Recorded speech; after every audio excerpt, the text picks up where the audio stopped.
নেপালে আবারও উত্তপ্ত রাজপথ। রাজধানীর কাঠমান্ডুর বালুয়াটারে অন্তর্বর্তী সরকার প্রধান সুশীলা কার্কির সরকারি বাসভবনের সামনে জড়ো হয়েছে আন্দোলনকারীদের একটি শক্তিশালী অংশ। তাদের স্লোগান, সুশীলা কার্কির পদত্যাগ চাই। রোববার রাতে হওয়া এই বিক্ষোভের নেতৃত্ব দিয়েছেন দেশটির তরুণদের আইকন সুদাং গুরুং। তার অভিযোগ, জেনজি আন্দোলনের শক্তিতে ক্ষমতায় এলেও গুরুত্বপূর্ণ মন্ত্রণালয় বণ্টনের ক্ষেত্রে তরুণদের মতামত উপেক্ষা করা হয়েছে। আন্দোলনকারীদের প্রশ্ন, তাদের আন্দোলনের ফলে যদি এই সরকার গঠিত হয় তবে সিদ্ধান্তের সময় কেন তাদের কণ্ঠ উপেক্ষা করা হচ্ছে।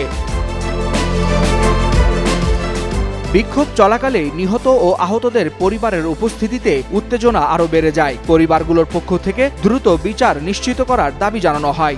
এ সময় তরুণদের এই নেতা কড়া হুঁশিয়ারি দিয়ে বলেন, যদি তরুণদের উদ্বেগ উপেক্ষা করা হয় তবে আরও কঠোর কর্মসূচি আসবে।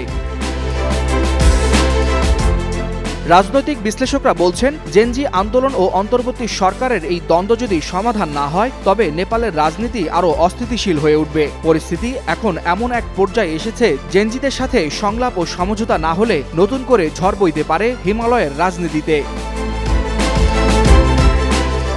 ওয়ালিউল হাসানাত, যুগান্তর নিউজ।